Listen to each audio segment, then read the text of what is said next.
what happens when the most powerful woman in K-pop becomes too powerful. Not on stage, but in real life. For years, CL built an image that felt almost untouchable. Loud confidence, fierce performances, lyrics that didn't ask permission from anyone. She wasn't trying to be cute. She wasn't trying to be safe. She was trying to dominate, and it worked.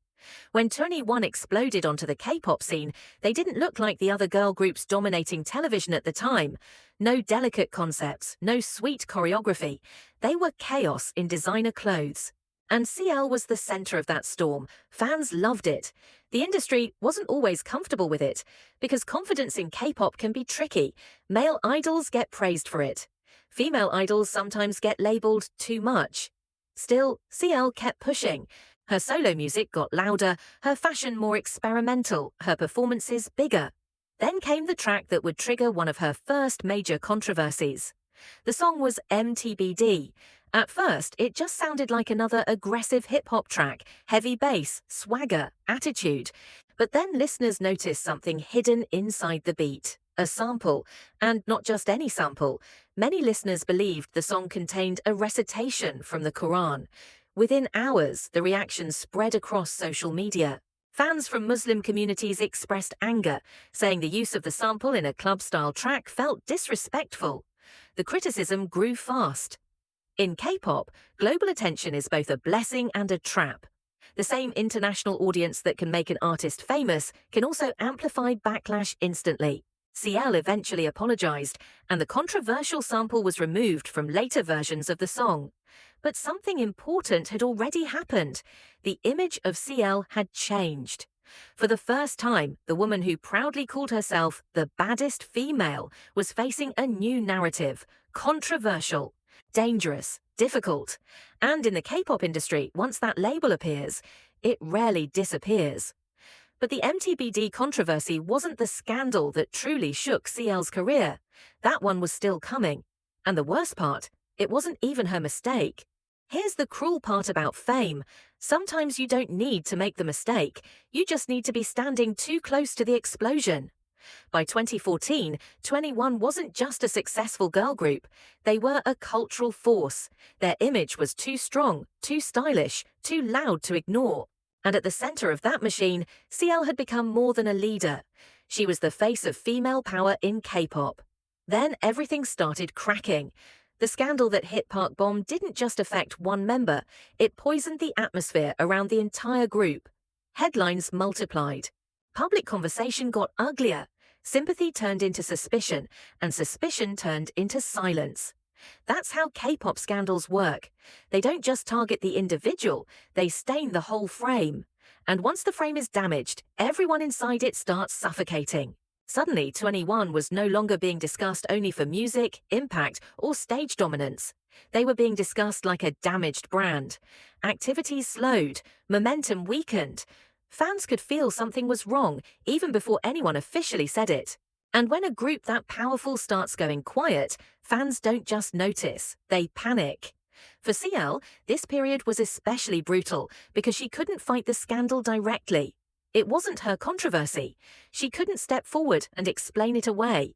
She couldn't simply win back the public with one performance. She had to stand there, publicly strong, while privately watching the structure around her weaken. That kind of helplessness is poisonous for someone like CL, because CL is built for control, stage control, visual control, energy control, narrative control. This situation offered none of that. And then came the coldest part of the story. In 2016, 2NE1 disbanded. Now, in pop culture, group disbandments are usually dressed up politely. After careful discussion, respecting the members' futures, we ask for your support. But later, CL revealed something that made the whole thing feel far uglier. She said she found out about the group's disbandment through the news, not from a private meeting, not from a heartfelt conversation, not even from management sitting her down respectfully. The news, imagine that. You build a group, you help define an era, you carry the image, the pressure, the scrutiny, and then your group's ending reaches you the same way it reaches the public, through headlines. That's not just mismanagement. That feels like betrayal with Wi-Fi. And suddenly, CL wasn't just dealing with a damaged group image, she was dealing with abandonment. Because once Toonie 1 ended, the question changed. No longer, can they recover? Now it became, can CL survive this alone? The answer wasn't obvious. Because the next scandal in her story wouldn't be loud, it would be worse, it would be silence. And silence, in this industry, can kill a career much slower than a headline, but sometimes far more effectively. Not every scandal comes with a headline. Some scandals arrive as a question. A confusing, frustrating, slowly growing question that fans repeat for years. Where is CL? Because after the collapse of 2NE1, people expected one of two things. Either she would come back bigger than ever, or disappear completely. What nobody expected was the strange middle ground she ended up trapped inside. Visible, but not fully active. Famous, but strangely stalled. Promised, but never quite delivered. And that's what made this chapter so damaging. It didn't look like disaster at first. It looked like something is coming. CL signed with Scooter Braun. There were meetings, collaborations, photo shoots, industry whispers, Western media interest. On paper, it looked like the perfect next chapter. The fearless leader of 2NE1 was finally going global on her own terms. This was supposed to be the moment, the crossover, the expansion, the proof that CL wasn't just a K-pop icon, she was an international artist. And then, nothing really landed the way it was supposed to. There were singles, teasers, features, fashion appearances, a lot of almosts. That's what made it painful. If she had openly failed, at least the story would have been clear. But this wasn't failure, it was suspension. Fans waited, then waited longer. Songs came out, but the full momentum never formed. The long-promised album kept hovering like a ghost in the room. Publicly, the narrative started shifting from excitement to confusion. Was the label holding her back? Was the American market not responding? Was CL being mishandled? Was she overthinking the moment? Was this strategy or paralysis? And the longer those questions stayed unanswered, the uglier the silence became. Because silence is dangerous when your image depends on force. CL had spent years building herself as someone unstoppable, bold, stylish, louder than the room. But when years pass and your biggest story becomes, why is nothing happening? Even the strongest image starts to crack. And the internet noticed. People began talking about her as wasted potential. Others called her one of K-pop's biggest missed opportunities. Some fans defended her, others got angry. And once again, CL found herself inside a scandal that didn't have one clean cause. That's what makes this era so fascinating. No single interview destroyed it. No one mistake caused it. No explosive controversy defined it. It was death by delay. And in entertainment, delay can be more brutal than rejection. At least rejection is honest. Delay gives you hope just long enough to become exhausting. The worst part, CL clearly still had the image, still had the taste, still had the charisma, still had the fanbase waiting. What she didn't seem to have was control. And for someone like CL, lack of control is its own humiliation. Because this wasn't just about missing a release date. It was about momentum leaking away while the world watched. The woman who once looked untouchable was now being discussed like a mystery project that never fully launched. And mysteries are dangerous. If you don't explain the silence, people explain it for you. They assume you were overhyped. They assume you lost relevance. They assume the fire burned out. But CL was never built for fading quietly. She was built for eruption. And that eruption was finally coming. Not through the old system. Not through permission, not through waiting, but through one of the most important decisions of her career, leaving. Because once CL walked away from YG, the scandal of silence turned into something else entirely, a comeback story. And comeback stories are always more powerful when the world had already counted you out. There's a point in every scandal story where the audience asks the wrong question. They ask, can she recover? But in CL's case, that was never the real question. The real question was, What happens when a woman like CL stops waiting to be managed? Because once she left YG Entertainment, the tone of the story changed instantly. No more vague promises, no more soon, no more endless industry limbo dressed up as strategy, just a break, a clean one. And let's be honest, leaving YG wasn't just a career move, it was an act of self-rescue. For years, CL had been stuck in one of the most frustrating positions an artist can occupy. Still famous enough for people to care, but not free enough to fully move. Her image remained powerful, but her momentum had been trapped behind delays, silence, and the feeling that her career was being discussed more than it was being lived. Then she walked out. And suddenly, the woman people had been calling wasted potential became something far more dangerous. Independent. Now, independence sounds glamorous when celebrities talk about it in documentaries.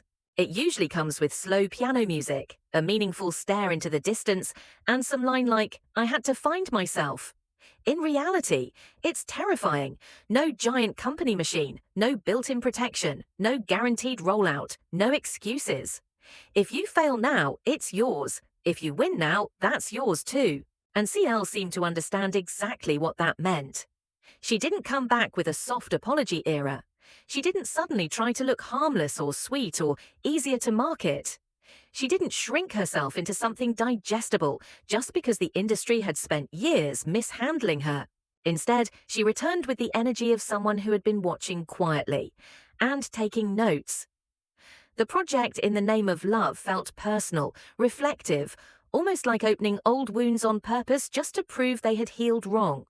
It wasn't polished in the empty way some comeback projects are. It had memory in it, pain in it, anger without shouting. That mattered. Because for the first time in years, the story around CL wasn't, "Why is she missing?" It became, "She's speaking." And then came Alpha. Even the title sounded like a threat, not reborn, not new beginning, not please remember me. Alpha, the first, the lead, the one who enters before everyone else. That title wasn't subtle, but CL has never really built a career on subtlety, and thank God for that. What made this return so satisfying wasn't just the music, it was the posture. She didn't come back sounding desperate to reclaim her old peak. She came back sounding like someone who had accepted exactly what had happened to her, the controversy, the stagnation, the silence, the disrespect, and had decided none of it would be the final version of the story. That's not a comeback, that's authorship. And the industry noticed. Because here's what people forget. Once an artist stops being controlled by the narrative built around them, they become harder to predict, harder to package, harder to kill. CL wasn't the stalled American crossover artist anymore. She wasn't just the abandoned leader of a disbanded group. She wasn't just the controversial woman people had spent years trying to explain. She was active again, present again, sharp again. And then, just when people were beginning to understand that CL had truly survived her silence era, she delivered something even bigger than a solo release. She gave the world a memory it thought it had lost forever. And when that happened, the internet didn't react like it was watching nostalgia. It reacted like it was witnessing unfinished business finally return to the stage. By the time 2NE1 walked onto the Coachella stage in 2022, the internet didn't react like it was seeing a cute reunion. It reacted like a nerve had been touched, because this wasn't just nostalgia, this was resurrection. For years, people had spoken about 2NE1 like a closed chapter. Important, yes. Influential, absolutely. But over-finished, archived in the Golden Museum of second-generation K-pop, where legends go to become reaction videos and Twitter threads. Then CL stepped onto that stage, and suddenly the word finished looked stupid. The reunion wasn't long, it didn't need to be. It had the kind of power that only comes from years of silence, frustration, memory, and unfinished emotion colliding at once. Fans screamed like they were getting time back. Newer audiences stared like they had just discovered the origin story of half the concepts their current faves were profiting from. And at the center of it was CL, still commanding, still sharp, still carrying that same energy that once made the industry nervous. But now it felt heavier, because the audience wasn't just watching the old CL, they were watching the version of her that had survived everything meant to shrink her. That's what makes this scandal story so interesting in the end. It was never about one controversy. Not really. The MTBD backlash was one piece. The fallout from Park Bom's scandal was another. The disbandment of Toonie one through headlines instead of human conversation, another. The stalled US rollout, the years of silence, the sense of being visibly sidelined while everyone kept asking, "So, what happened to CL?" That entire chain created a bigger scandal than one headline ever could. It created the scandal of disappearance. The scandal of watching one of the most powerful women in K-pop get delayed, mishandled, and slowly turned into a question mark. And yet, she didn't disappear. That may be the most offensive thing CL ever did to the people who expected her to fade politely. She stayed, maybe not always loudly, maybe not always on schedule, maybe not always in the format the industry prefers, but she stayed culturally alive long enough for the narrative to bend. That matters. Because entertainment history is full of women who were celebrated while they were useful, criticized when they became inconvenient, and forgotten when the machine moved on. CL refused the last step. She outlasted the forgetting. And when an artist does that, something changes. The old scandals stop sounding definitive. They start sounding small, not irrelevant, but incomplete. Because once someone reclaims authorship of their own story, the scandals that once looked like endings become set up. Set up for survival, set up for reinvention, set up for legacy. That's why CL's story can't be told as a simple fall and rise arc. It's more frustrating than that, more uneven, more human. Her image was never damaged by just one thing, and it was never restored by one big triumphant moment either. It came back piece by piece, through music, through independence, through refusal, through presence, and maybe that's the final twist. The woman once treated like she was too much for the system ended up becoming one of the clearest examples of why the system needed changing in the first place. Too bold, too loud, too global, too difficult to package, too hard to control. Exactly, that was the point. So if you ask what CL's biggest scandal really was, maybe it wasn't controversy at all. Maybe it was this. K-pop never quite knew what to do with a woman that powerful once she stopped asking for permission. And that confusion, that's still part of her legacy. Because CL didn't come back to prove she was acceptable. She came back to prove she was still inevitable.